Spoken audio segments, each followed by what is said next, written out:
24장 10절에서 17절입니다.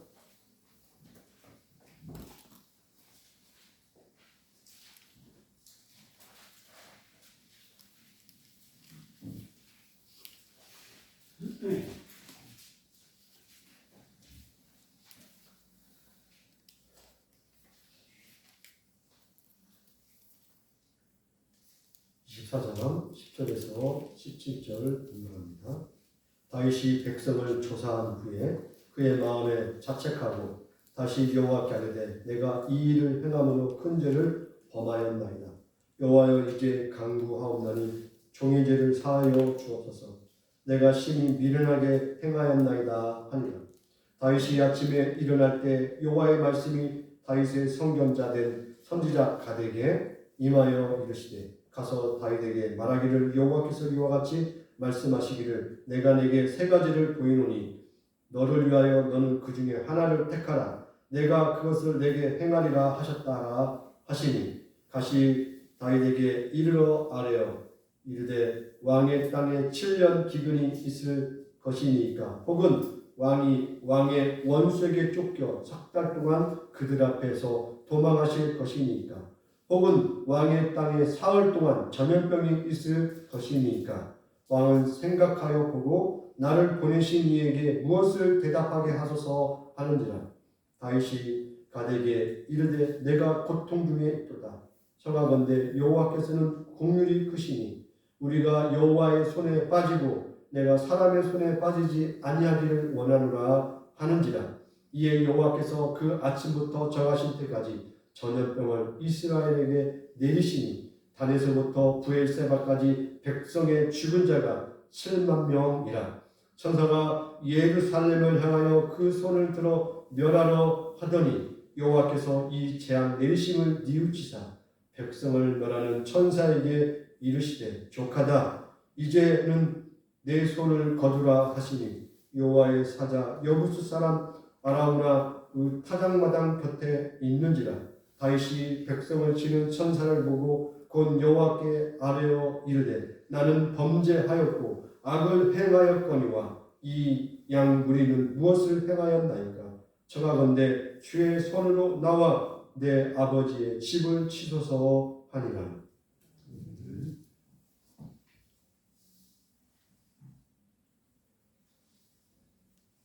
오늘 말씀의 제목은 하나님이 우리의 믿음을 지키십니다라는 말씀의 제목입니다. 우리는 국가기관에 의해서 온갖 조사를 받죠. 국가기관은 온갖 조사를 시행하지 않습니까? 정부는 국가적 정책을 수립하기 위해서 현 상태를 알고자 하죠. 또 이용할 수 있는 모든 데이터를 소유하고 싶어 합니다. 개인의 생각, 개인의 사상까지 알고 싶어 합니다. 이는 권력의 속성이고 통제하고 싶은 본능이죠.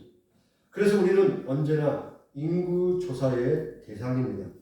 오늘날 시대의 이야기가 아닙니다. 성경의 로마 황제 아우구스토도 인구 조사를 시행했죠. 그때 요셉과 마리아가 베들레헴으로 여행하는 그 기간에 예수 그리스도의 탄생 이야기가 등장하는 것입니다. 이때 왜 그들이 그 만삭의 임시 상태에서 이동했습니까? 이 인구 조사의 명령에 의하여 자기 고향으로 다 돌아가서 호적을 등록을 해야만 했기 때문에 그 만삭의 몸을 이끌고 이동했던 것입니다. 또한 이때만 그런 게 아니에요. 성경만 봐도 디글렛 빌레셀 느부갓네살도 인구 조사를 했습니다.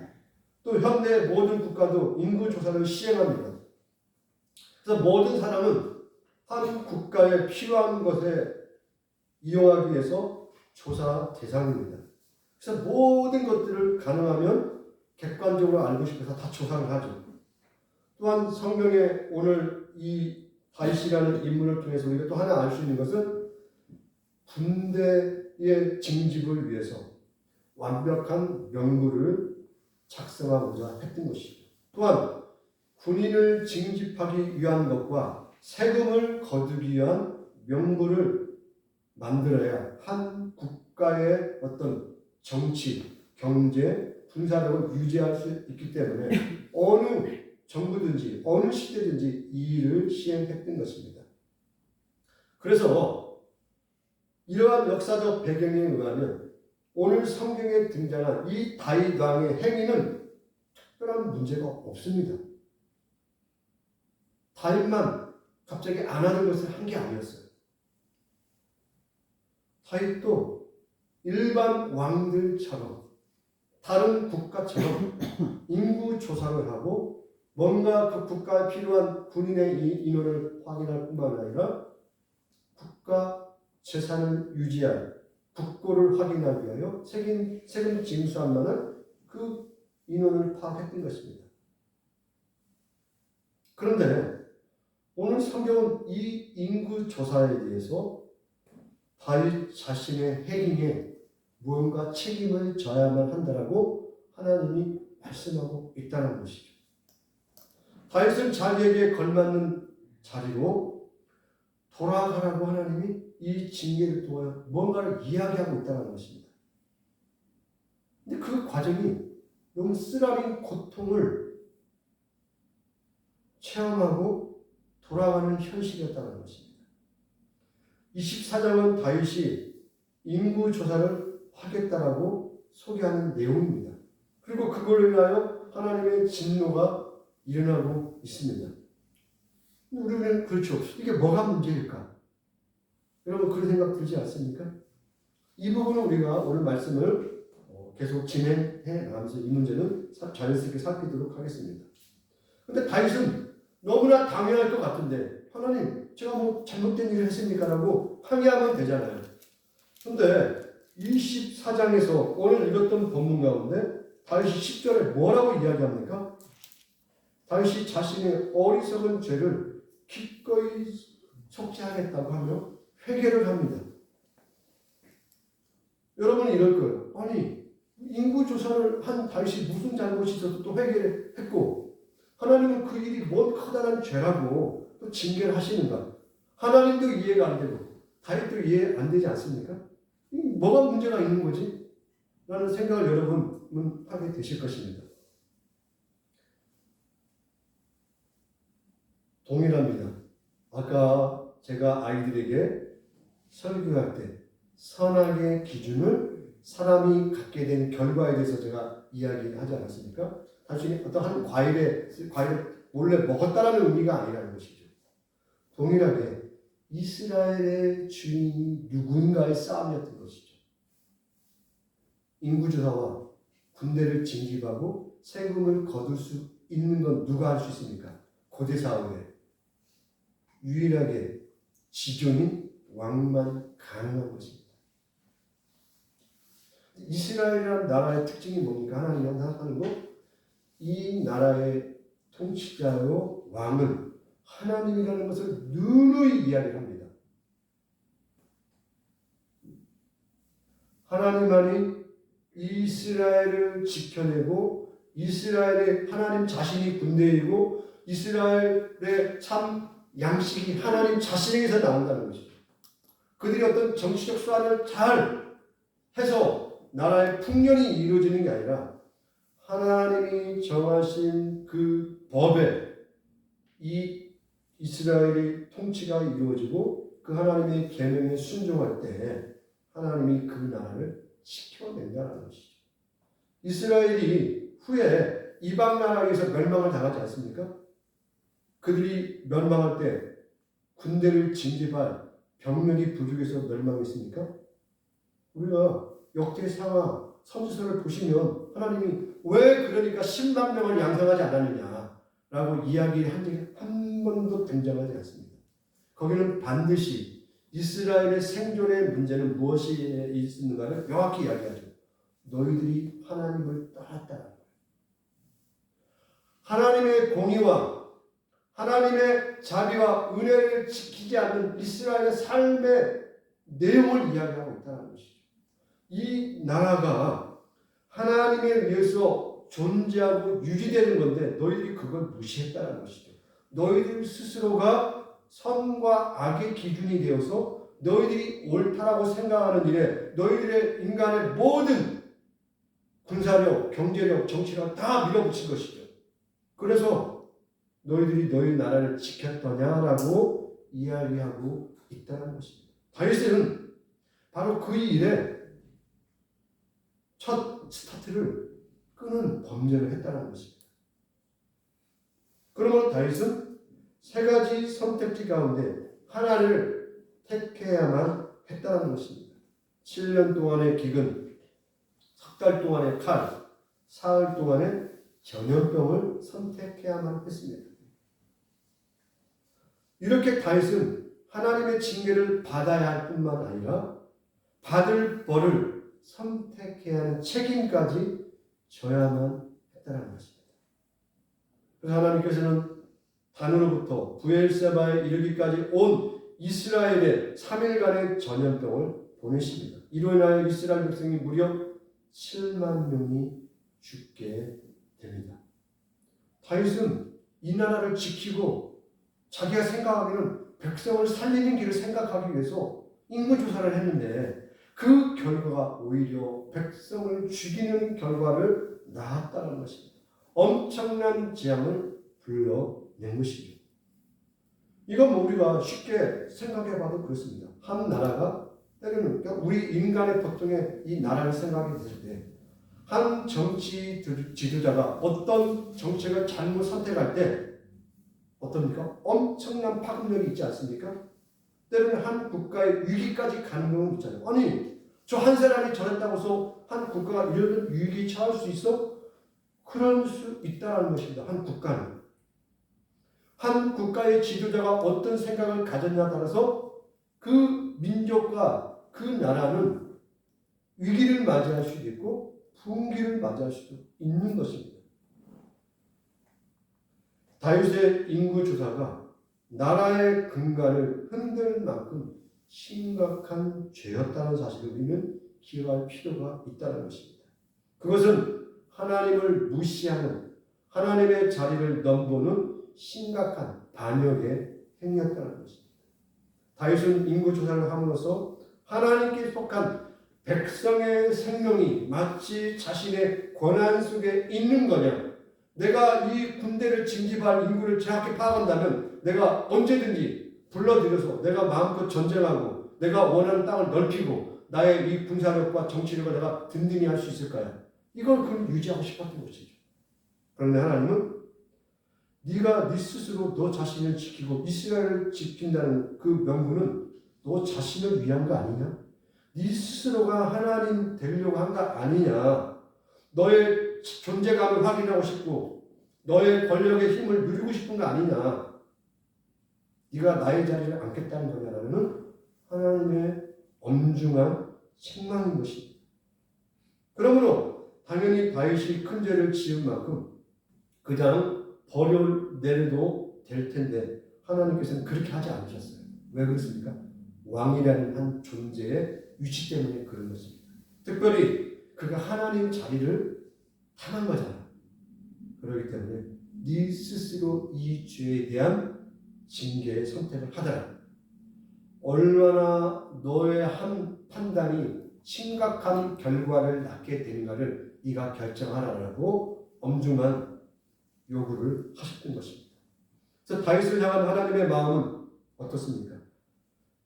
그를 단순히 원수로 생각하고 그를 이스라엘에서 제거해버려서 마치 사울을 제거하듯 제거하고자 하는 하나님의 징계의 출발은 아니었다는 것입니다. 하나님은 다윗을 원수로 대하지 아니하시고 아들로 마치 자기 사랑하는 자녀로 대하셨기 때문에 그 징계를 통하여 자기의 모습을 하나하나 바라보도록 하셨던 것이죠. 하나님을 떠난 자신, 하나님이 통치하지 않은 이스라엘의 모습은 풍전등화라는 것을 아주 명확하게 너무나 어떻게 보면 끔찍한 만큼 확인하고 그 피부로 그 마음으로 느끼도록 하나님이 철저하게 했다는 것입니다. 그래서 네가 선택해 라고 하신 것입니다. 여러분 혹시 과거에 지금은 그러지 않지만은 저희 부모님들은 저희들이 잘못할 때 어떻게 합니까? 몇 대 맞을래? 네가 선택해. 보통 그러지 않습니까? 뭐 부모님이 숫자를 못 세서 그렇습니까? 뭐 애가 뭐 내가 때리고 싶다면 그 양보다 아이가 숫자를 덜 할까봐 그런 겁니다. 그게 아니잖아요. 네 잘못에 대해서 네 스스로 깊이 평가하고 책임성을 요구하는 의미에서 몇 대 맞으려고 한 거잖아요. 그와 비슷하다는 것입니다. 다윗을 향한 하나님의 마음은 24장 16절에 명확하게 선언되어 있습니다. 천사가 예루살렘을 향하여 그의 손을 들어 멸하려 하더니 여호와께서 그 재앙 내리심을 뉘우치사 백성을 멸하는 천사에게 이르되 족하다. 이제는 내 손을 거두라 하시니 여호와의 사자가 여부수 사람 아라우나 파장마장 곁에 있는지라. 천사가 예루살렘을 멸하려고 하자 하나님께서 어떻게 하셨다고 합니까? 뉘우치셨다고 합니다. 하나님이 무슨 죄를 범하고 잘못해서 그를 뉘우쳤다는 게 아니에요. 다시 말해 이미 내린 재앙과 앞으로 내릴 재앙에 대하여 하나님이 마음 아프셨다 이 표현이에요. 고통스러웠다 이 표현이에요. 하나님 안에 국물의 마음이 동하였다라는 이 표현을 이렇게 표현한 겁니다. 하나님께서는 이스라엘 백성과 다윗을 국문히 보시고 재앙 내리시기를 멈추시기로 작정하셨다는 것입니다. 다윗을 봐서는 이스라엘의 행위를 봐서는 그들이 사울처럼 소멸돼야 하겠지만 하나님의 궁율이 그러실 수가 없다는 것입니다. 더 이상 그들에게 매를 들 수 없을 만큼 하나님 마음 가운데 슬픔과 아픔이 동하셨다 이런 표현인 것이죠.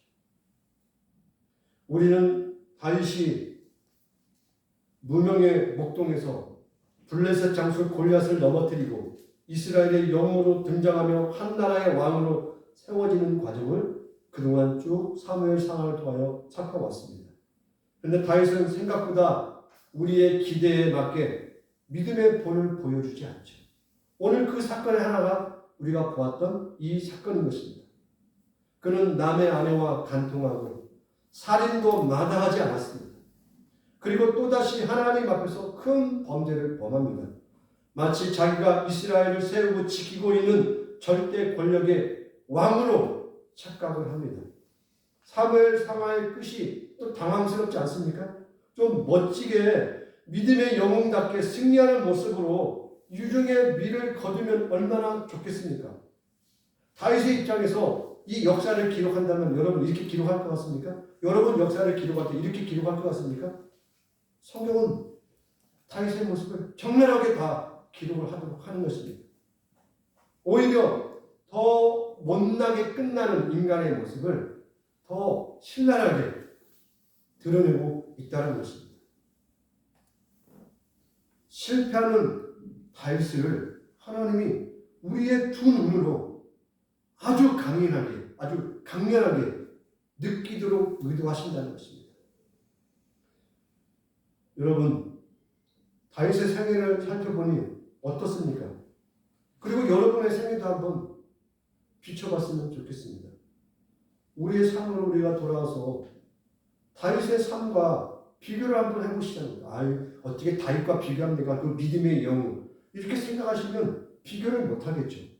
그러나 오늘 우리 성경을 통하여 다윗도 나와 같은 인간이구나라는 것을 여러분이 이해하실 필요가 있습니다. 우리의 생애를 돌아보시면 어떻습니까? 저는 이런 생각이 듭니다. 마치 다람쥐 쳇바퀴 도는 인생과 같다는 생각을 하게 됩니다. 앞으로 승승장구하며 잘 나가는 믿음 생활을 하는 것 같은데 우리의 모습은 어떻나요? 곧 넘어지는 못난 모습을 계속 반복을 해요. 우리의 신앙 여정이라는 게 다윗과 별 차이가 없어요. 어느 날은 성령의 충만을 받아서 마치 하늘을 구른다고 날아갈 것이 어떤 문제가 올지라도 어떤 고난이 올지라도 다 극복할 것처럼 우리가 그렇게 우리의 믿음의 모습이 당당할 때가 있죠. 그러나 조금 하는 거예요. 우리는 걸려 넘어지면 어떻습니까? 하나님마저 계시지 않는 것처럼 우리의 내면의 분노와 우리의 고집과 우리의 죄악의 밑바닥을 다 긁어서 우리는 내 본질은 그런 존재라는 것입니다. 그래서 자잘못의 기준에 의해서 내가 잘하면 벌받고 또 벌받으면 회개하고 또 용서받고 또 하나님이 나를 위로하면 또 기운 얻는 것 같고 또 집에서 어떤 문제가 생기면 또 좌절하고 경제적인 문제가 생기면 또 좌절하고 또 어느 날 갑자기 또 경제가 조금 피하면 하나님이 나를 돌보시는 것 같고 우리는 마치 올랐다 내렸다 올랐다 내렸다 우리 이렇게 현실이라는 것입니다. 이스라엘의 역사가 어떻습니까? 사사기를 읽으면 하나님이 구원해주고 와 했다가 또 평안함이 찾아오는 우상을 통하여 자기의 존재를 확인하고 싶고 자기의 힘을 우상을 통하여 유지하고 싶어 하잖아요. 하나님이 징계하면 또 엉엉엉 울다가 또 회개하면 하나님이 구원시켜주면 또 웃고 우리 신앙생활과 뭔 차이가 있습니까? 우리도 이 쳇바퀴 안에서 그렇게 벗어나지 않는다는 것입니다. 그런데 이스라엘은 매번 실패하고 죄를 범하고 징계를 받고 회개하고 구원을 받는 이 마치 쳇바퀴 같은 이 모습들 잘못하면 심판받고 끝이 아니냐는 것을 사실은 보여주는 그림이라는 것입니다. 하나님께서 우리에게 가진 목적은 하나님을 아는 것, 그 하나님을 기뻐하는 것, 그 하나님께 순종함으로 우리가 하나님의 기쁨이 되는 것, 우리가 하나님의 영광이 되는 것, 그것을 가르치신다는 것입니다. 쳇바퀴를 보는 하나님의 관점을 여러분이 생각해 보시기 바랍니다. 우리는 지금이라는 이 역사의 한 시점만 살아가잖아요. 그러나 하나님은 창조 이후에 인간의 모든 모습을 미래의 인간까지 다 보시는 하나님 아닙니까? 근데 그 인간의 모습이 어떻습니까? 지금의 나와 과거의 인간과 미래의 인간이 하나도 차이가 없다는 것입니다. 여전히 죄를 먹고 마시며 스스로가 하나님의 자리에 앉기 위하여 온갖 것을 동원하는 인류의 역사였다는 것입니다.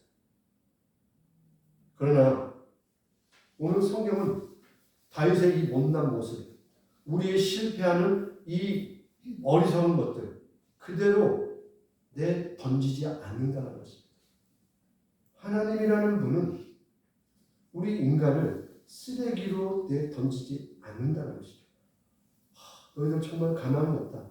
내가 인류 역사를 지켜봤는데 도저히 너희들 가만히 없구나. 이렇게 취급하지 않는다는 것입니다.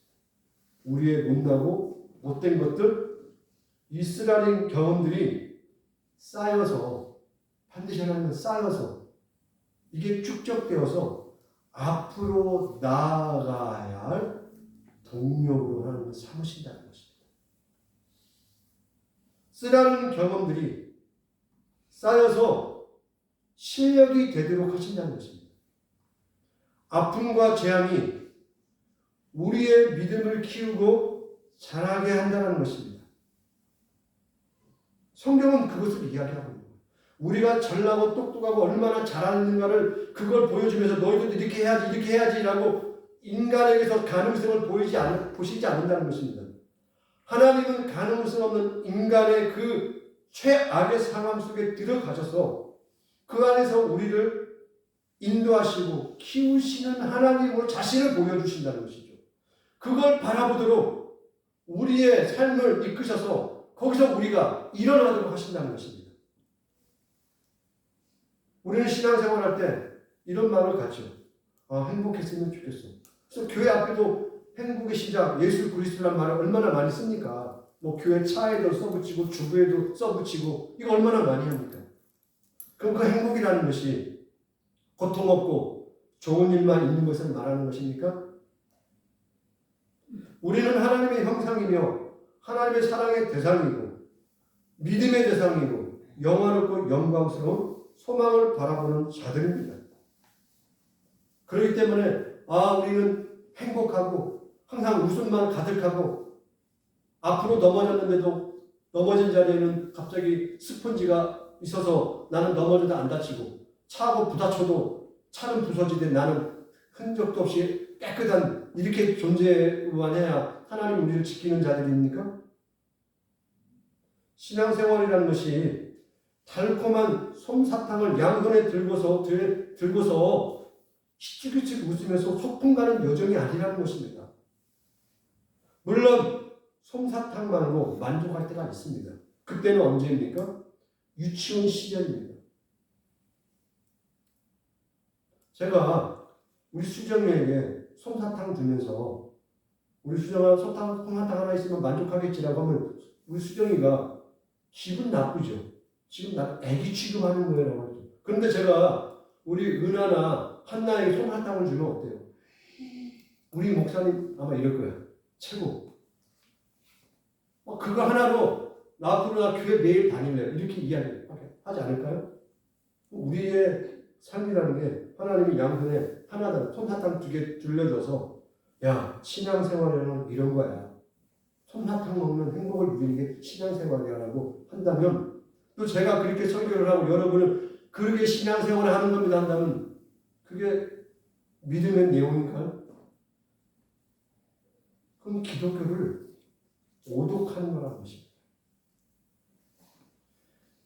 우리 손에 과자 한 봉지, 사탕 하나로만 우리가 믿음의 동기부여가 되고 살아갈 동력을 솜사탕과 사탕에서 얻는 게 아닌 것입니다.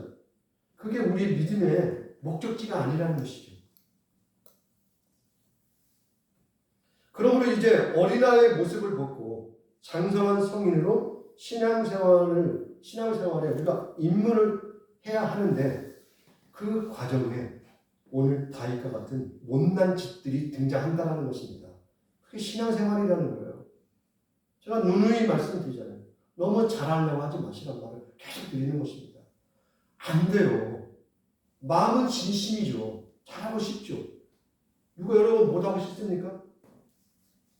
가정에서도 직장에서도 교회도 여러분 잘하고 싶잖아요. 모든 문제도 믿음으로 풀어보고 싶고 됩니까? 안 되잖아요. 우리의 신앙의 자리는 지지고 볶고 넘어지고 상처도 생기고 그래서 좌절하고 내가 하나님을 믿을까 말까? 예수 믿어봐야 별것 없네. 이만까지 가는 거예요. 그러다 보면 어떻게? 그런데 그 하나님을 발을 뻥하고 찰 수가 없는 거예요. 내가 예수를 모른다고 말할 수가 없는 거예요.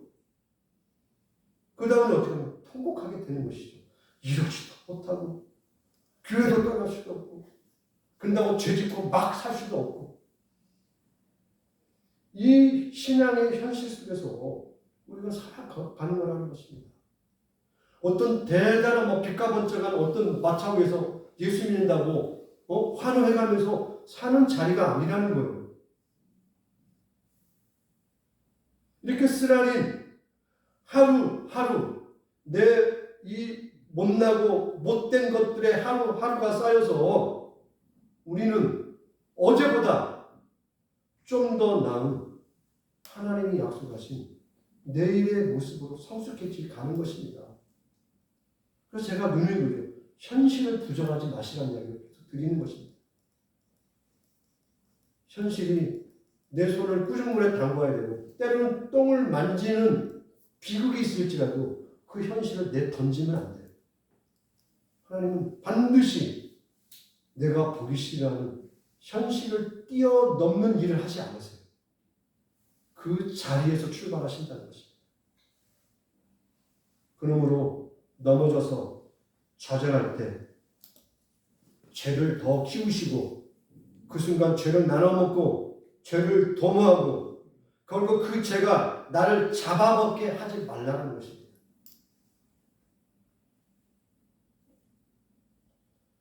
우리의 신앙의 답답함과 속 터지는 일 속에서 하나님 앞에 자신을 있는 그대로 올려드리시기 바랍니다. 뭔가를 다른 걸 첨가하려고 하지 마세요.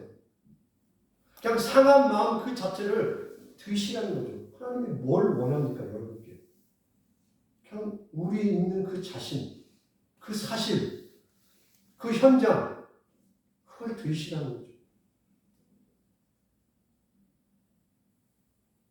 자신을 그대로 하나님께 올려드리고, 그리고 그리스도의 십자가를 통하여 일어서서 힘차게 한 걸음 내디뎌 보는 것입니다. 뛰는 것도 아니에요. 뛰면 좋겠지만 그냥 한 발 내디뎌 볼까? 과거와 오늘의 못난 자신의 모습 앞에서 그냥 첩보자기 하지 마시고 그리스도의 십자가 앞에 그냥 손을 내밀어 보시라는 것이죠. 누군가가 더 강하게 나를 일으켜 주시는 분이 있다는 사실을 여러분 체험해 보시기를 바랍니다. 다윗은 자기에 대한 하나님의 가장 근본적이며 확실한 약속에 오늘의 이 실수와 이 비참함을 호소를 합니다. 심지어 지금의 두려운 순간도 다윗은 하나님에 대한 소망과 확신에서 멀어지는 것을 두려워하며 그는 하나님 앞에 고백을 합니다. 시편 103편에 이렇게 표현을 합니다. 좀 세 번역으로 제가 좀 더 쉬우니까 읽을까 합니다. 그는 두고두고 꾸짖지 않으시고 진노를 영원히 품지 않으신다. 그는 우리의 죄대로 우리를 다루지 않으시고 우리의 허물대로 우리에게 갚지 않으신다. 또 다윗은 시편의 다음과 같은 확신의 의지를 표현합니다. 그는 너를 사냥꾼의 덫과 치명적인 전염병에서 구해주실 것이며 너는 밤의 두려움이나 낮에 날아오는 화살이나 어둠 속에서 다가오는 전염병이나 한낮에 덮치는 파멸을 두려워하지 않을 것이다. 결국 하나님의 징계가 실행되었고 엄청나게 많은 사람이 죽게 되었습니다. 심판의 날 아침부터 정해진 때까지 주님께서 이스라엘 백성들에게 전염병을 내리셔서 심판하셨습니다. 천사가 예루살렘 쪽으로 손을 들어 뻗쳐서 그 도성을 치려는 순간 주님께서 재앙을 내리시는 것을 뉘우치시고 죽이는 천사에게 그만하면 됐다. 이제 내 손을 거두라고 명했습니다. 그때 주님의 천사는 오늘 성경에서 아주 중요한 아라우나 타작마당 곁에 서 있게 됩니다. 이때 다윗이 한 행위가 있습니다. 그때 다윗은 백성을 죽이는 천사를 보고 주님께 납작 엎드려 아뢰니다. 바로 내가 죄를 지은 사람입니다. 바로 내가 이런 악을 저지른 사람입니다. 백성은 양떼일 뿐입니다. 그들에게는 아무 잘못도 없습니다. 나와 내 아버지 집안을 쳐 주십시오. 다윗은 하나님께로부터 오는 전염병의 한가운데서도 하나님의 자비를 얻을 수 있으리라는 기대를 한다는 것입니다. 하나님 이러시기에 아니 내가 그 인구 좀 파악했다고서 아니 한 국가의 왕으로서 그것도 못합니까? 하나님 이거를 끄십니다라고 하지 않았다는 것입니다. 하나님을 비난하고 비방하고 하나님이 마치 잔인한 분인 것처럼 표현하지 않았다는 것입니다. 자기의 악이 얼마나 심각한지를 고백하며 하나님 앞에 그 은혜의 자비에 자신을 다시 맡긴다는 것입니다. 그래서 다윗은 사람의 손에 빠지기보다 자기 운명을 하나님께로 맡긴다는 차원에서 이 사흘간 전염병을 선택했던 것입니다. 이건 내기부터 있던 이야기예요. 전염병은 하나님께로부터 온다라는 그들의 생각에 믿음의 내용이 있었기 때문에 내가 사람의 손에 빠진다면 이 은혜를 못 구할 텐데 하나님의 은혜에 의탁한다면 하나님이 그 뜻을 뉘우치시고 돌이실 것이야 라고 하며 하나님의 긍휼을 끝까지 붙잡고 있다는 것입니다. 그래서 결국 이 사건이 어디까지 확장되는 것입니까? 다윗이 제단을 쌓기 위하여 이 아라우나 타작마당을 구입하게 됩니다. 그거 제사를 드립니다. 근데 놀라운 일이 발생합니다. 이 아라우나 타작마당이 솔로몬의 성전태가 됩니다. 심판이 행해지고 죽음의 채 악이 발생했던 그 자리의 현장이 솔로몬의 성전이 세워지는 성전터가 되더라는 것이죠. 이게 우리가 생각할 수 있는 내용입니까? 인간의 악과 인간이 망가뜨려버린 이 현실을 하나님이 죄를 용서하시고 인간과 만나고 인간과 교제하는 성전토로 삼으시더라는 것이죠. 죽음의 심판의 자리가 죄를 용서하고 하나님의 긍휼과 은혜를 얻는 곳으로 변화하더라는 것입니다. 이건 인간이 생각할 수 없는 거잖아요. 심판의 자리가 은혜의 자리가 되리라고 누가 생각할 수 있겠습니까? 그 성전터가 어떻게 되는 것입니까? 예수 그리스도의 십자가의 약속까지 나가는 거 아니겠습니까? 그러므로 지금 우리가 직면하고 있는 온갖 인생의 이 전염병, 이 바이러스는 우리가 야심만만하게 만들어낸 현실이라는 질서에서 우리가 굴복하고 죄와 타협하는 모습으로 우리가 떨어질 수 있을 것입니다. 쉽게 풀어 이야기하면 가장 우리의 원초적인 표현이 뭡니까? 아니, 다 먹고 살려고 하다 보니까 어쩔 수 없는 거 아닙니까? 당신도 내 상황에 처해보고 닥쳐보면 당신도 어쩔 수 없지 않겠습니까? 분명 각각의 삶의 현실과 사연은 기가 막히고 충분히 그럴 수 있으리라고 저도 생각합니다. 저도 그런 실수 하겠죠. 하나님께 충성하고 믿음의 사람답게 살고 싶은 신심이 여러분에게 없겠습니까? 저에게도 없겠습니까? 그런데 삶의 현실이라는 실타래가 너무 엉킨 것 같아서 쉽게 풀리지 않다 보니 우리 스스로가 그 실타래의 뭉치 속에 내 손을 넣어서 내가 풀어보겠다고 내 자의적으로 행하는 거 아니겠습니까? 그래서 다시는 풀 수 없는 실타래를 우리가 만들어버린다는 것입니다. 그런데 여기서 우리가 기억할 것이 있다는 것입니다. 그 실타래, 그게 신앙생활을 해야 하는 자리라는 것입니다. 그게 우리에게 허락된 믿음의 공간이라는 것입니다.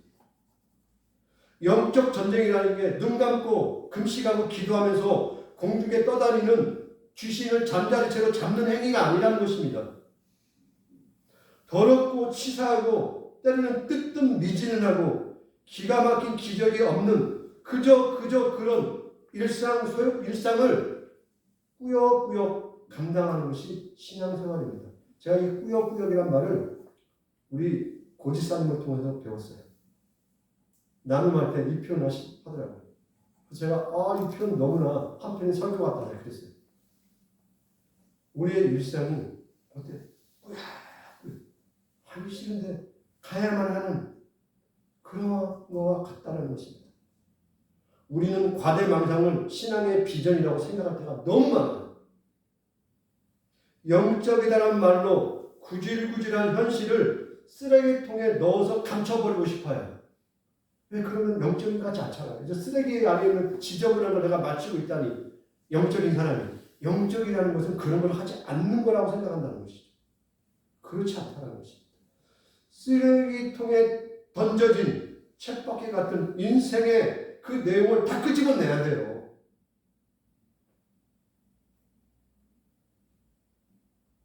묵었던 이불장인 입을 끄집어내서 털어야 한다는 것입니다. 우리의 어리석은 결정과 행위가 달갑지 않는 결과를 초래할 수 있습니다. 그러므로 온갖 교만한 계산을 일삼는 우리는 주님 앞에 마땅한 책임을 져야 할 때도 있죠. 우리의 거만의 값을 치르기 위하여 우리가 뭔가 슬픔의 길을 걸어갈 수도 있습니다.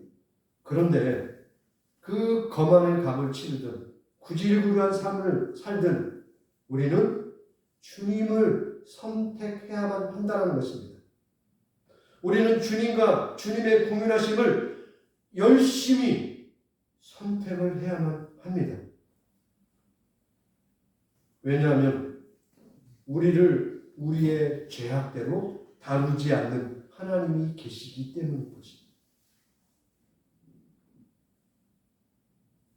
하나님은 우리 허물대로 갚지 않는 분이기 때문에 어떤 상황 속에서도 여러분 주님을 선택해야만 하는 것입니다. 하나님께서 다른 방식으로도 통치할 수 있다는 것입니다. 하나님의 길은 나의 진심을 넘어서서 원치 않는 방법으로도 일하시는 분이십니다.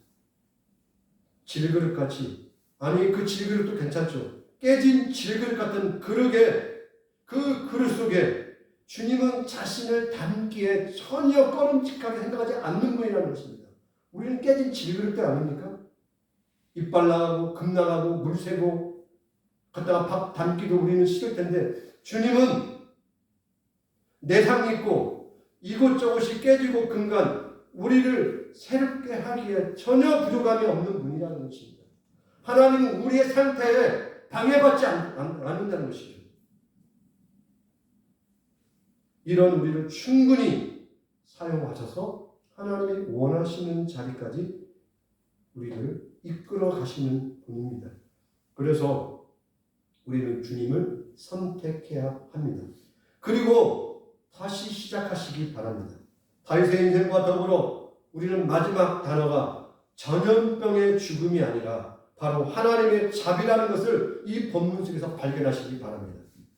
또한 우리의 믿음은 내가 지킬 수 있는 게 아니라 하나님의 은혜와 긍휼만이 지킬 수 있음을 기억하시기 바랍니다. 우리의 비극 속에서도 하나님은 일하십니다. 우리의 눈물 속에서도 하나님은 충분히 기쁨을 만드십니다. 여러분을 승리하게 하실 것입니다. 그 하나님 안에 여러분의 믿음을 두시기를 주의 이름으로 부탁드립니다. 기도하겠습니다. 아버지 하나님, 우리의 깨진 이 못난 질그릇 안에 하나님은 하나님 자신과 하나님의 능력을 충분히 담으시고 그 그릇을 통하여 담겨진 예수 그리스도를 자랑으로 소망으로 증거케 하심을 우리는 오늘 말씀을 통하여 깨닫습니다.